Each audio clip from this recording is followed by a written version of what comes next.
মাটি গড়ার পর নকশালবাড়িতেও চালু করা হলো বিধায়ক কার্যালয়। সাধারণ মানুষের পরিষেবা দিতে নকশালবাড়িতে এই কার্যালয়ের উদ্বোধন করলেন বিধায়ক। রবিবার নকশালবাড়ির বাবুপাড়ায় বিধায়ক কার্যালয়ের উদ্বোধন করেন প্রবীণ বিজেপি নেতা অশোক মিত্র। উপস্থিত ছিলেন জেলার নেতা মনোরঞ্জন মণ্ডল, দিলীপ বারুই সহ অন্যান্যরা। বিভিন্ন প্রকল্পগুলি সাধারণ মানুষের বিধায়কের স্বাক্ষর ছাড়া জমা করতে পারেন না স্থানীয়রা, আর সেই সমস্যা দূর করতেই এই কার্যালয়ে। ৩.৫ বছর পর এই কার্যালয় প্রসঙ্গে তিনি জানান, স্বাধীনতার ৭৭ বছর পর এই প্রথম নকশালবাড়িতে বিধায়কের কার্যালয় উদ্বোধন হলো। এই কার্যালয় থেকে নিঃসন্দেহে সাধারণ মানুষ দলমত নির্বিশেষে পরিষেবা পাবেন।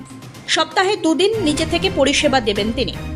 অন্যদিকে তৃণমূলের জেলা সভানেত্রী পাপিয়া ঘোষ কটাক্ষ করে বলেন, এতদিন পর বিধায়কের বোধোদয় হয়েছে, এটি আইওয়াস। আসলে তৃণমূল সাধারণ মানুষের কাজ করছে না, দেরি করে হলেও বোধোদয় তো হয়েছে। তাদের মনে পড়েছে যে মানুষের জন্য কাজ করতে হবে, পরিষেবা দিতে হবে। সেই জন্য অনেক শুভেচ্ছা, ধন্যবাদ। তবে তার বিধায়কের উদ্দেশ্যে বলবো, তিনি 3.5 বছর ধরে পরিষেবা দেননি বলে, কার্যালয় ছিল না বলে মানুষের পরিষেবা কিন্তু কোথাও বাদ নেই। পঞ্চায়েত হোক, পঞ্চায়েত সমিতি হোক, মহকুমা পরিষদ, যে কোনোভাবেই হোক রাজ্য সরকার কিন্তু পরিষেবা দিয়েই গেছে। তো এখন বাকি 2 বছরও একটা আইওয়াস খুলতে হয়, খুলেছে। তাদের তো সবটাই ওই মানুষকে ভুল বোঝানো, কিন্তু ওই 2 বছরও তারা ওই কার্যালয়টাই হয়তো থাকবে, সাইনবোর্ডটা থাকবে। কাজ আদতে ওই তৃণমূল যে সরকার তাকেই করতে হবে, সেটা আমরা করব।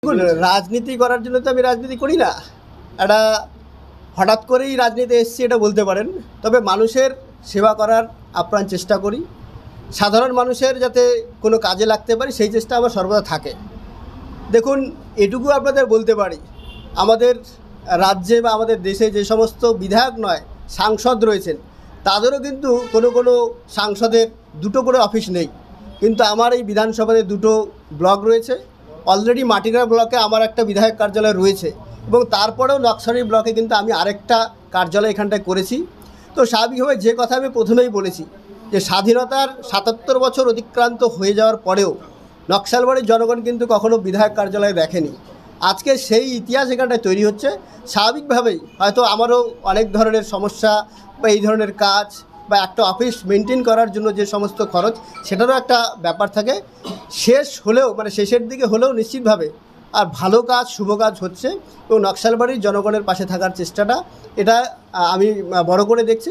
সেজন্য হতে পারে যে 2 বছর পরে, কারণ কোভিডের সময় 1 বছর চলে গেছিলো, তারপরে 2 বছর ওই কার্যালয় বা অফিস অনেক লোক আমার বাড়িতে আসেন, এবং নকশালবাড়িতে কার্যালয় ছিল না, কিন্তু নকশালবাড়ির সাথে আমার যোগসূত্র কখনোই কিন্তু আর ছিন্ন ছিল না। নকশালবাড়ির যে কোনো ঘটনায়, যে কোনো সুবিধা অসুবিধাতে আমাকে নকশালবাড়ির জনগণ পেয়েছে।